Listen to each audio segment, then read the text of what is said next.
Right. Welcome everybody to this seminar series, AI Talks, organized by Chalmers AI Research Center. So today we have the pleasure of hosting Dr. Pushmeet Kohli from Google DeepMind. Pushmeet received his PhD in 2007 from the Oxford Brookes University. His thesis won the Sullivan Doctoral Thesis Award, and it concerned discrete optimization in computer vision, which was, a shared interest by me, and it was one of the hottest topics around the time.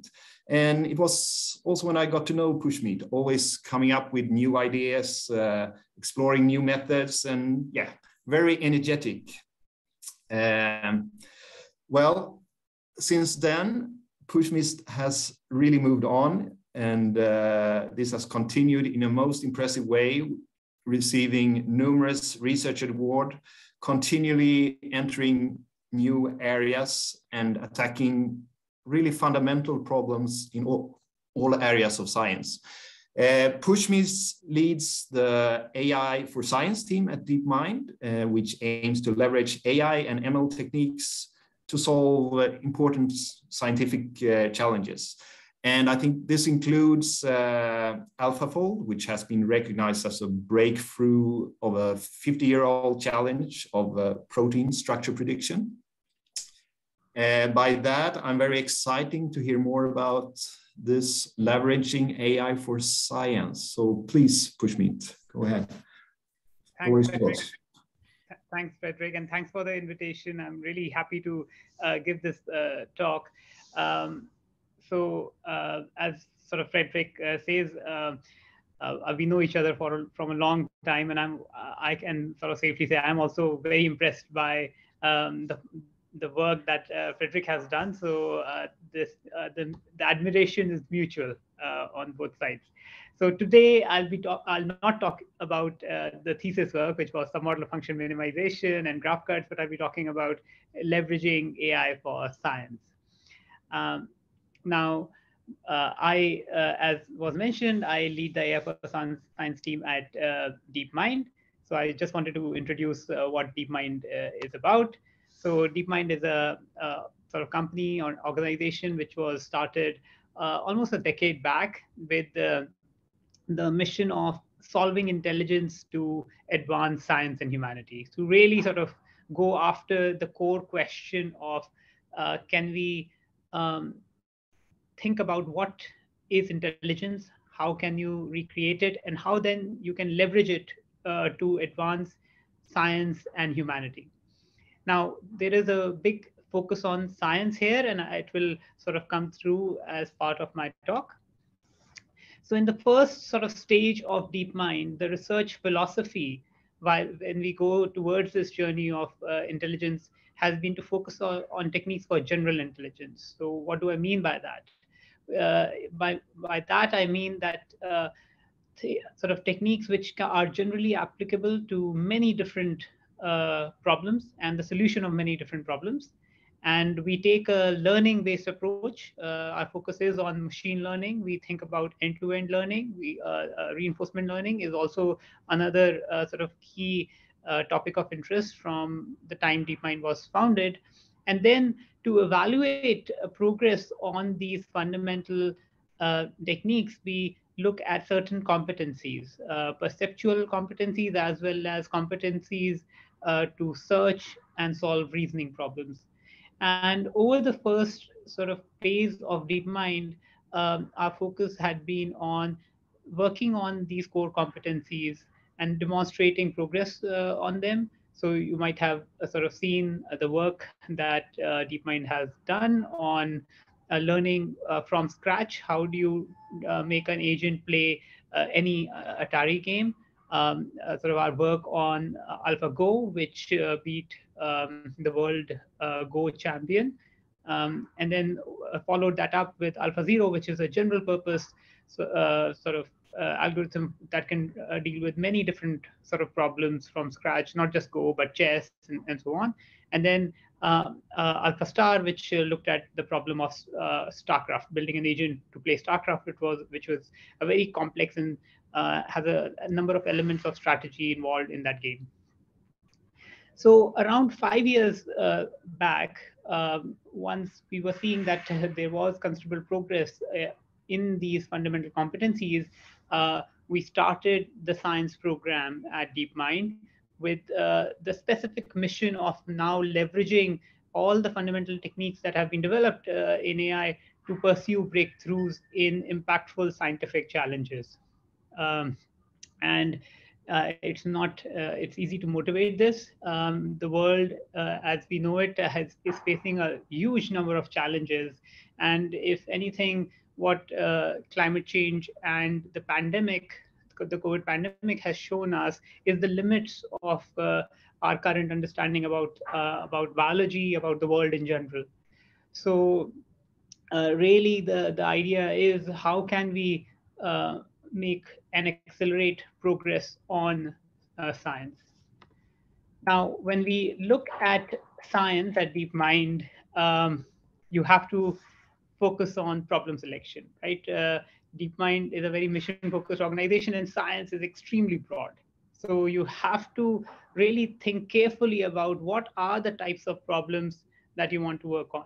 So in our core strategy for the science program at DeepMind, we think about the question of problem selection extremely seriously.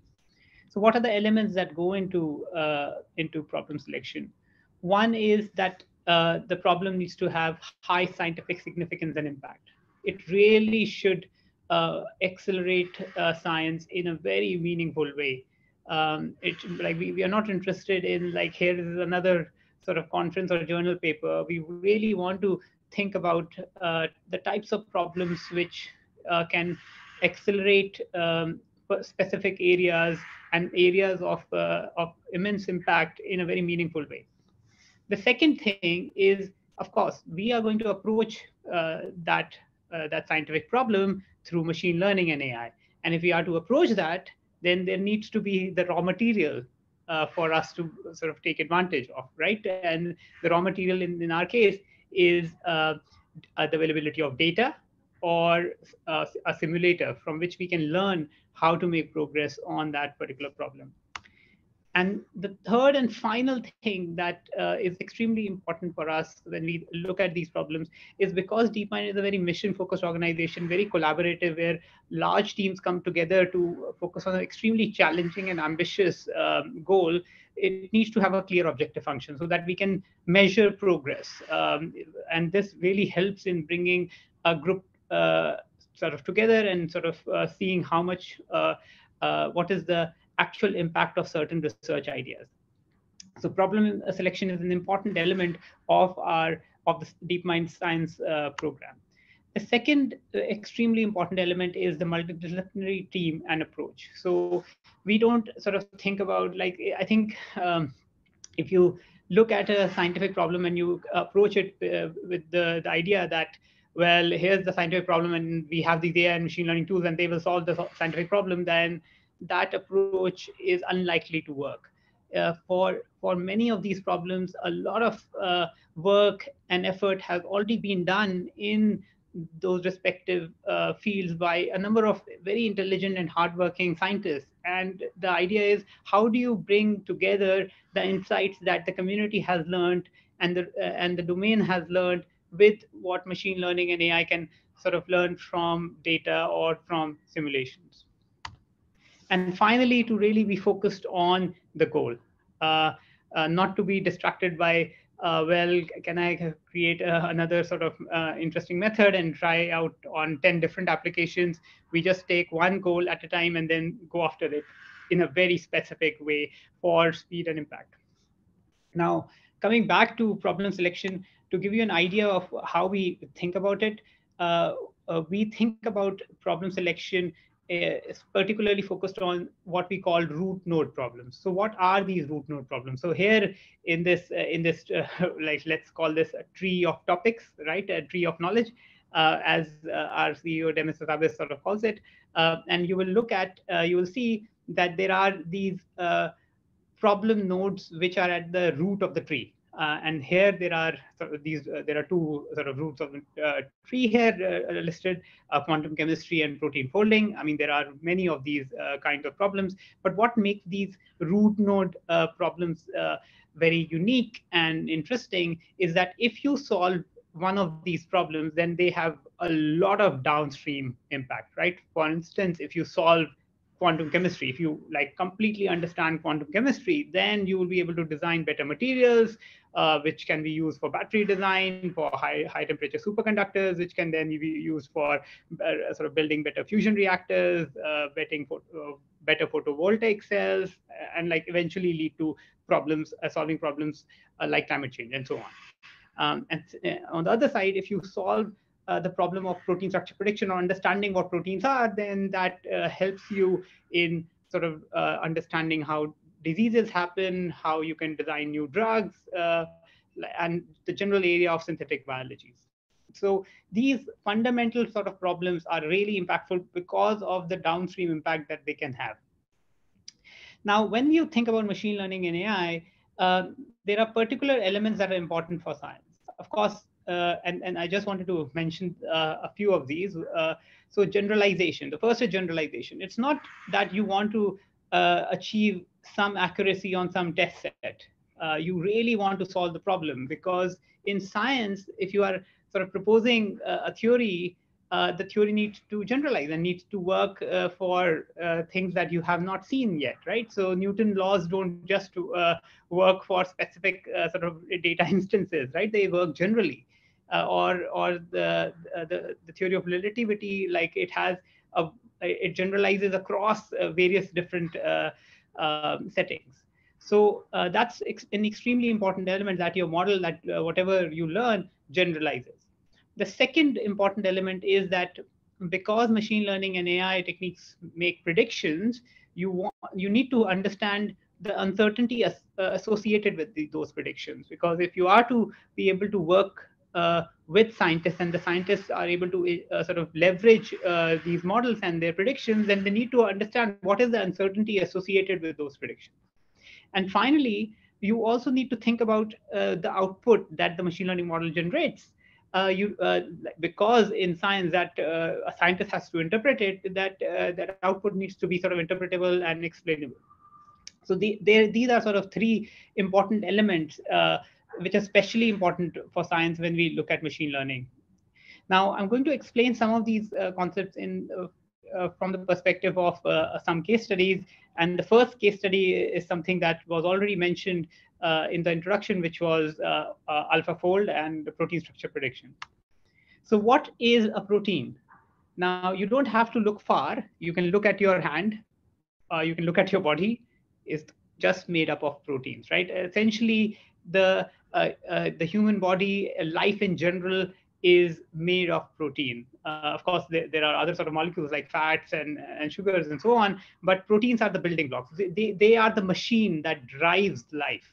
If without proteins, there is no life.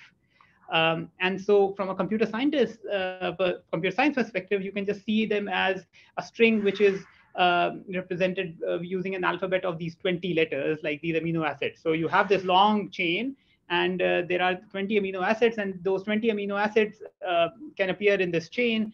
And so these chains can be very long, can be very short, but they always are composed of roughly these sort of amino acids. And these proteins form the building blocks of life. And even your DNA, which is the recipe of how you are as an organism are created, it sort of encodes which proteins will be used to generate which proteins will be generated in the body of the organism, and how, in fact, how much will be generated. So your DNA sequences directly encode the protein sequence, as well as how the proteins are expressed. So what is protein structure prediction? So protein structure prediction is now that you're given this a sequence of these amino acids, a protein sequence. You want to understand its structure, because if you understand its structure, then you will be able to have a better idea of what is its function. Because it's like you want to know how this part of a machine works. but you can't even, if you can't even know it's, if you can't even visualize it, if you can't see it, if you can't understand its 3D structure, then that's a hard problem to solve. So if you can somehow see its 3D structure, then that gives you an idea of how that protein might work, which molecules it might bind to, and so on. So protein structure prediction has been, it's really, really hard, and it's really important. So at the moment, before we started AlphaFold, if you were to sort of determine a structure of a protein, it takes years of work. Sometimes the whole PhD worth of work is done for just one structure. And the humanity as a whole sort of knows 200,000 structures. So of course there are millions and billions of possible sort of proteins, like infinitely possible proteins, are like you can see billions in nature, and still we only know structures of 200,000 proteins, just 200,000. And computational structure prediction can overcome these problems, right? Rather than sort of wait for many, many years and still not know the structure of an important protein, computational structure prediction has the promise to be able to solve all of these. So now the structural biology community has the vision to basically go after protein structure and to assess how much progress has been made on computational structure prediction. And so they have been running this gold standard sort of assessment, which is a completely blind assessment every 2 years. So what happens is all the people who are working on computational structure prediction sort of send their sort of entries every 2 years, and run them on certain sequences whose structure has recently been discovered by scientists. But nobody knows the actual true structure, only a select few of scientists, right? So it's completely blind. And then you are able to assess how much progress is really being made. So it's difficult to, you can't sort of cheat in this sort of competition. So if you look at progress, so I said it started in 1994, but if you look at the sort of progress in the last sort of decade or so, there was some sort of techniques that were developed, but as the sort of problem was becoming more difficult, there was little improvement over almost a decade. And in 2018 was the first time DeepMind sort of entered after 2 years of work on protein structure prediction. And the first result that we submitted was AlphaFold 1, which improved the accuracy by 50%, and it was it revolutionized the field, and many people saw the role of machine learning in this problem. But that's not what we were after. Winning the competition was not the goal. The goal was actually solving the problem, and so that is what our team had been working on for the last sort of 5 years. And we re-architected the whole system. And in 2020, the AlphaFold 2, when we submitted it, it reached atomic accuracy, which is a critical sort of threshold to be competitive with experimental methods. So if you can, just to give you some context, the error that AlphaFold 2 achieved was 3 times better than the next best system in Cas14. So if you now see the results of AlphaFold 2, you can see, so here the ground truth structure of the protein is shown in green, and the prediction of AlphaFold is in blue, and you can see how much overlap there is in these results. And not only is the broad structure very well predicted, but also the side chains, which are really important for functions. And like on the extreme sort of left, you can see a protein from SARS-CoV-2, the ORF8 protein. And here you can still see how well AlphaFold 2 was able to predict the structure of that protein. So how does AlphaFold work? It is sort of an end-to-end system which works with a number of sort of neural architectures, and a lot of novel work has gone into this. Like if you want to go to the details, you should see the supplementary material which came alongside our Nature paper, which was 62 pages long. So there was a lot of technical work that went into actually reaching this breakthrough. So how AlphaFold works, it basically takes the input sequence of the protein, does a genetic-based search to do something called multiple sequence alignment, which sort of, to give you a rough idea, it tries to find other proteins in nature which sort of share certain sort of patterns with the protein that you want to sort of analyze. You compute residue pairs, and also you find sort of templates or known structures of proteins which somewhat look similar.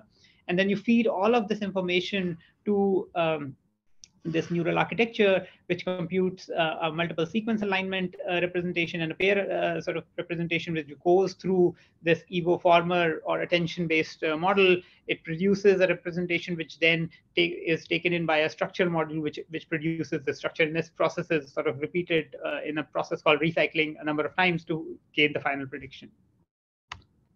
Now, if I was to summarize what were the key advances, first of all, it was a really complicated system. It was not there was one idea that solved the problem.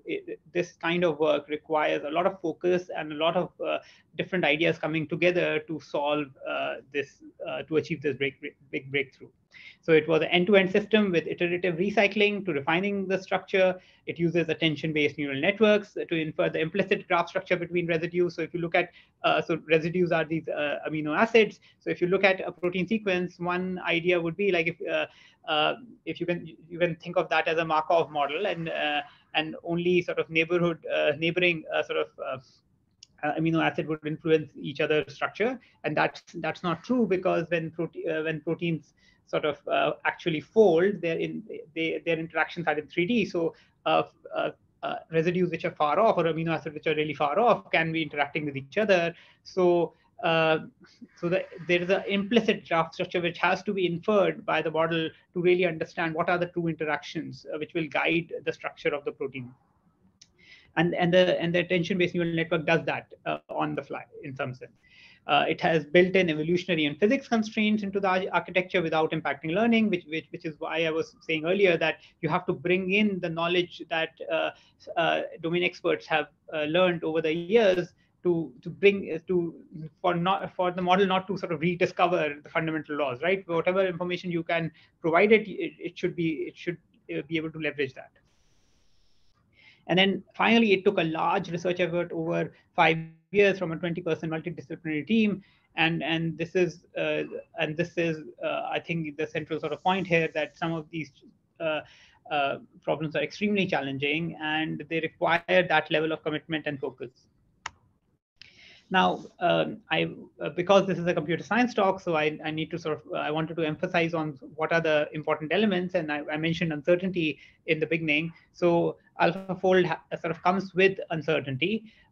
In fact, it comes with two measures of uncertainty. One is a PLDDT score, which is a local measure of uncertainty, and it roughly sort of measures the percentage of correctly predicted interatomic distances for each amino acid. And you can sort of see this rendering where we believe that things which have high LDT, like colored in blue, their local structure, we think the algorithm AlphaFold 2 believes that it has got the right local structure, while things which are modeled yellow or red or light blue, there the confidence is lower. So this acts as a really good measure of local structure, but proteins are also composed of these domains which can move around and be flexible. And so in order to understand that flexibility, you need and that domain structure, you need this PAE sort of measure, which is the confidence in the relative position of pairs of residues. So where you see how much confidence there is between the relative position of two particular points on the protein, right? And if you see this matrix in the bottom right, you will see that this block diagonal sort of structure comes up, where which shows that the AlphaFold 2 model believes that for position 1, 2, 375, that's one domain. It understands the structure of that domain very well, and it believes the structure of that domain. It believes the structure of the other domain, but how they relate to each other through this linker, it is uncertain about that. Right, so that gives scientists some idea as to how to leverage these predictions better.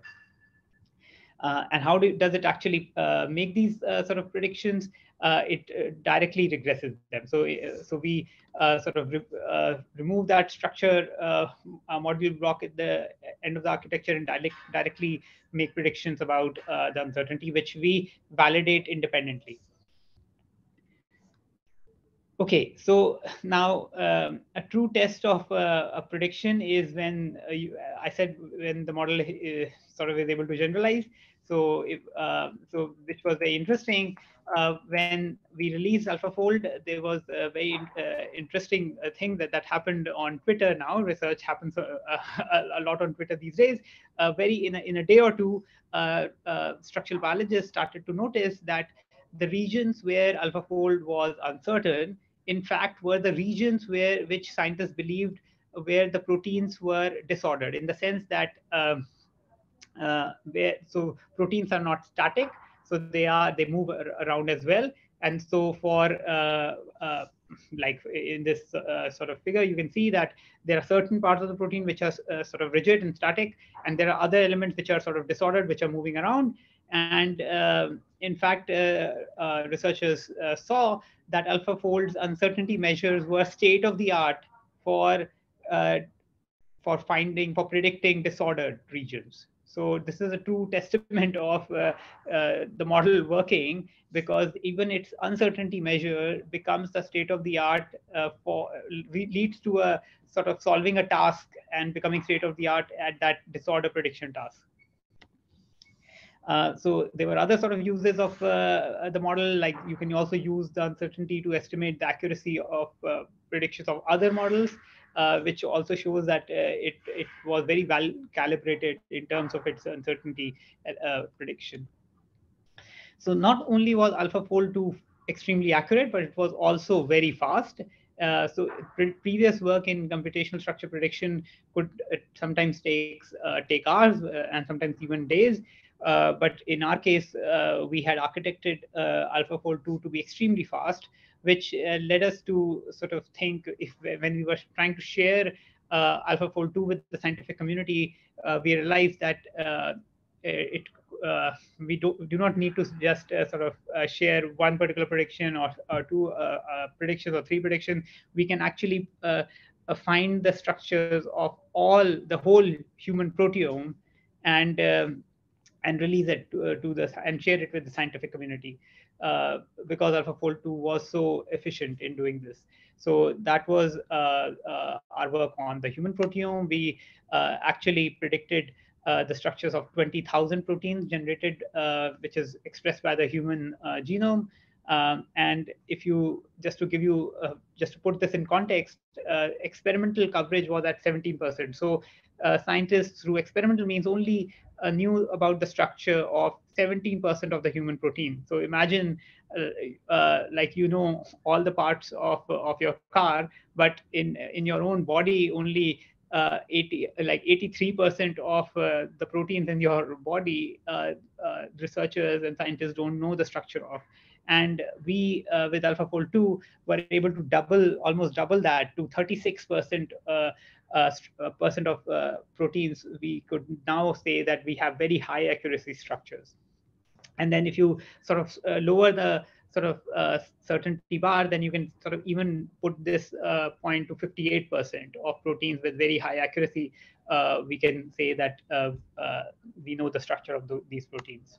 So this is the most complete and accurate picture ever of the human proteome. And we not only did this for humans, we actually did it for many other sort of model organisms. So established research species like mouse, other sort of research PCs covering sort of different the tree of life, like the slime mold, pathogens, which are important for understanding important diseases and medicines like tuberculosis, and then crop species like rice. And this has had a lot of impact in the community. AlphaFold was named as the breakthrough of the year in 2021 by Science, and by Method of the Year again by Nature Methods. And it has been used by many sort of users even in the last sort of 6 months of its development.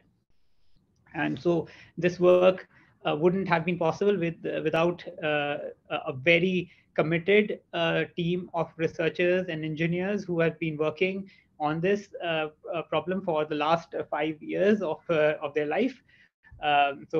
Just to sort of thank this, and particular thanks go to the PDB, the Protein Data Bank, and the experimental biology community, which generated those predictions, which fed into the training of the machine learning model. And this just goes to show the importance of good data collection for making progress in science. Now, I wanted to cover another case study, and which is completely different, which sort of talks about magnetic confinement of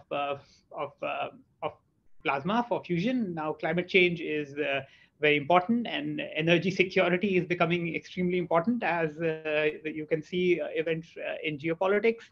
So fusion is has the promise to solve some of these extremely important problems that humanity is facing. So we collaborated in this case with another very important partner, which is the TCV at EPFL. So this is a research tokamak, which can do 3-second experiments for fusion every 15 minutes, and then they have to wait because the magnetic coils which control the plasma have to cool for the experiment to be repeated. So during the experiment, for that 3-second window, that reactor uses the power equivalent of the whole city of Lausanne, which is next door. So you can imagine like how much work and engineering goes into the and what are the safety considerations involved. Now, each coil uses, in this case, 25 megawatts of power. So if you look at the control problem, there are 19 independently controlled coils which control the magnetic field. They have a control rate of 10,000 hertz, and there are 91 sensor measurements which have to then drive, that are used by the controller to drive the magnetic field to control the plasma. So if I was to say, like, this is a very challenging control problem. It is high frequency, low latency, like you have to make quick decisions. Plasma is difficult to predict. You have limited learning time because those experiments are 3 seconds long. So how much can you learn in 3 seconds?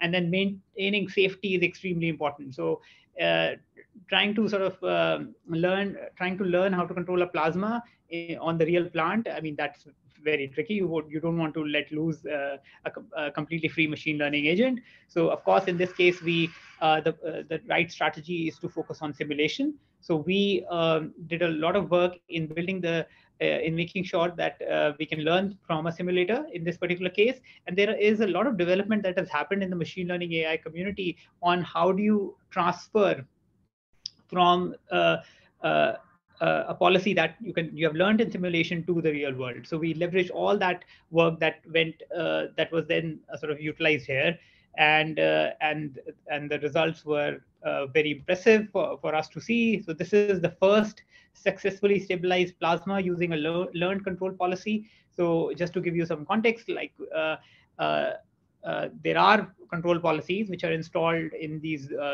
fusion reactors, and they require hand tuning, and they have been hand tuned over sort of many years, if not decades. And in this particular case, we were able to develop a new policy which was able to stabilize the plasma very, very quickly in a much shorter sort of training time, and very much fewer iterations of the reaction. And because we can do that, we don't have to work with the traditional sort of basic plasma configuration, which is this sort of circular sort of reconstruction configuration. We can now work with many different richer types of plasma configuration, like droplets, like negative triangularity, ether-like shapes, snowflakes, elongated plasma, which have important implications for energy efficiency and energy production in the future. So this gives now fusion scientists the ability to be able to conduct these experiments and maintain plasma in a variety of sort of ways. So again, just all these sort of projects require sort of large dedicated teams, and you can see the people who contributed to this project from both DeepMind as well as from EPFL. Now, I wanted to conclude by giving you a snapshot of other DeepMind efforts in science, which give you the generality of what is possible in science. So one of my favorite sort of projects is in functional genomics, where we are trying to predict gene expression, or how proteins are expressed.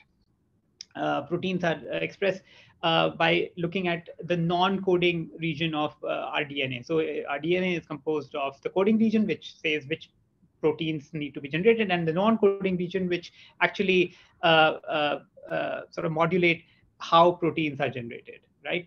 And so that's called the that's sort of the dark matter of a genome. Because there is no corresponding to a specific sort of gene. So how do you interpret the non-coding region? So that is the fundamental problem here. You want to go from sequence to molecular phenotype, and we showed that by leveraging long-range interactions that exist in the DNA, because the structure of the DNA, you are able to make much more accurate predictions of how genes are expressed. Another very interesting sort of problem is in pure mathematics, which talks about the interpretability. So here, what we did is we looked at areas of mathematics which scientists sort of thought were interesting, but did not know the relationship of. So to give you an example, in topology, when you are studying knots, there are different ways of characterizing knots. There are algebraic invariants of knots, and then there are geometric invariants of knots. But how are these algebraic and geometric invariants related to each other? There were no known connection in some sense.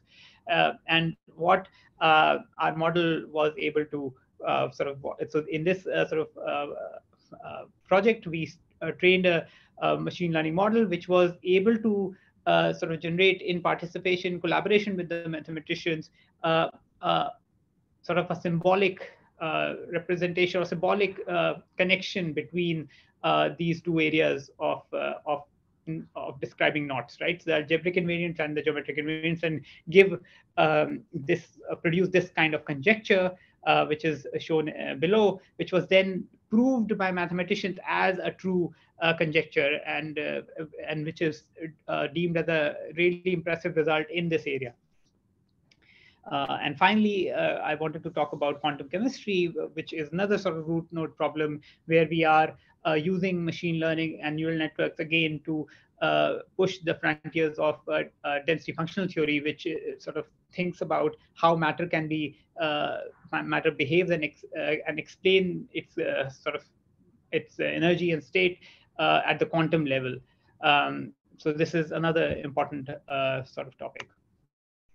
So I'll wrap up now. I think the key take-home message here is that AI and machine learning are the ultimate tools to help scientists, and we are really at the start of a new era where I think these techniques can really accelerate science. And in fact, this is needed. Like, given the challenges that the world is facing, science is like, our hope is on science, and I think we should all sort of work towards trying to accelerate science as much as we can. And with that, I'll conclude and open up for questions. Thank you. All right, thank you so much, Pushmeet, for a lovely talk. I'm just going to hand over to Fredrik to chair this session. I think now we can see ourselves in your screen, so maybe we can just leave the screen sharing off. So I'll remind everyone that you can write messages in the chat, and Fredrik will soon forward them to Pushmeet. So please take over here. Yes, thank you very much for a very nice talk, of course. Let's see, we have a lot of questions in the chat. Let's start. What kind of computing resources are needed to run the neural architectures you described? I think it was related to AlphaFold in this case. Yeah, so I think, again, like there were different types of computational constraints and architectures for different projects. But with regard to AlphaFold, it is something that any sort of a good computational machine learning lab would have access to. So think about sort of multiple GPUs trained over a few days, right? So it's not the level of sort of resources which are completely out of reach and only available at one or two places, right? This is not in that GPT sort of category of large language models. I see. Okay. Yeah.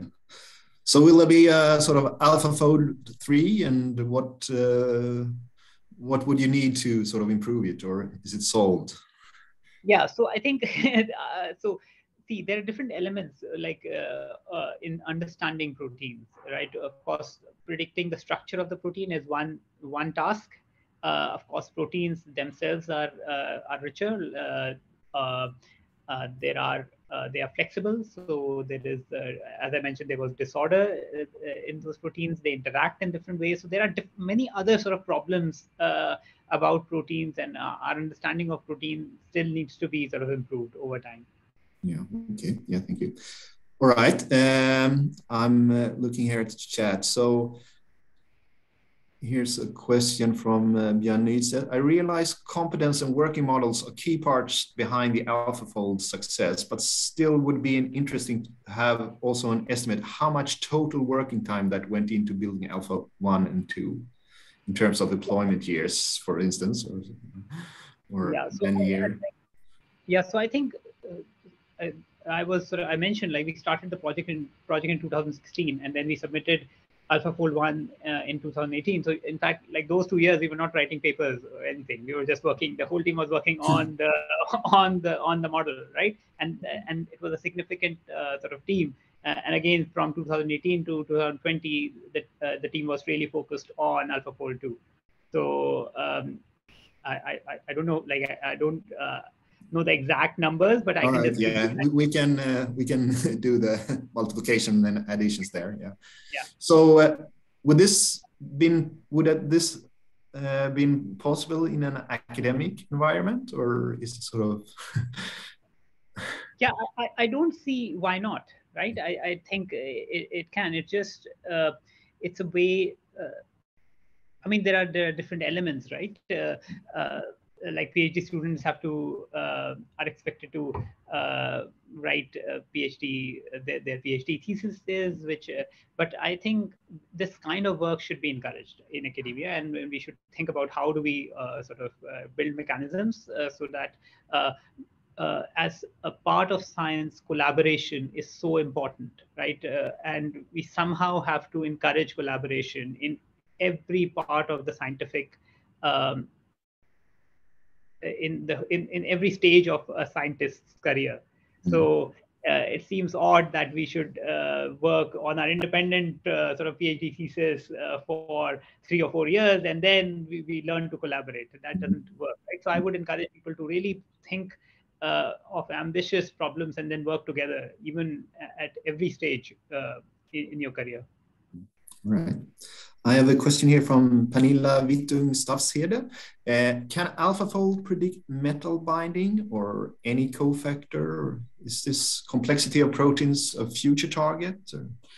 Yeah, so what AlphaFold 2 is trained on is, so there are 2 elements to AlphaFold 2. One is that neural network model, a system which takes a sequence, a protein sequence, and predicts its structure, right? And the second element of AlphaFold 2 is the techniques that were developed, right? The insights that were derived from physics, from structural biology, that were somehow that informed the design of the neural network.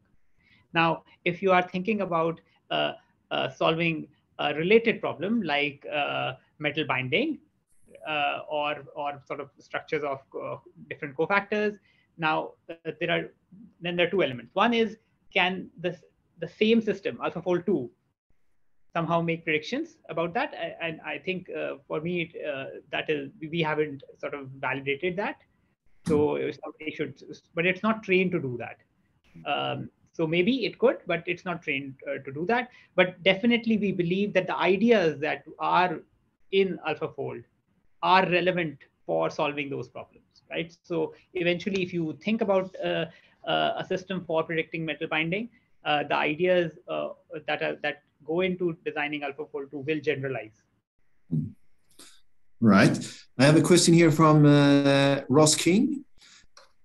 It's often claimed that AlphaFold has solved the protein folding problem. This seems to be over-optimistic. My empirical research suggests that Rosetta fold outperforms AlphaFold over 25% of the time. Yeah. Any comments? So I think the idea is that we are the evaluation and validation of how well a system performs. I think CASP was a completely blind assessment, right? And there are particular examples for which I can assure you that AlphaFold will give a very, very bad answer, right? I will find, I might adversarially find, I mean, not adversarially, I mean, naturally, sort of, if I sort of go through enough sort of sequences, or if there might be a case that I'm working on a specific set of proteins because I'm interested in a specific disease or a specific sort of model where AlphaFold might not perform well, right? But generally, if you look at the distribution of problems that was used in CASP, then you see this big difference, right? So of course, that does not say that AlphaFold will give you 100% accurate results on all proteins. That's not the claim that is being made, right? What the claim is that is being made is that the distribution at which if you consider for validating these structural prediction problems like that was used in CASP, AlphaFold is miles ahead and it performs at atomic accuracy. So I can only make that statement on that blind distribution rather than like particular specific instances. Mm-hmm. Right. I have a question from Björn Nistet here again.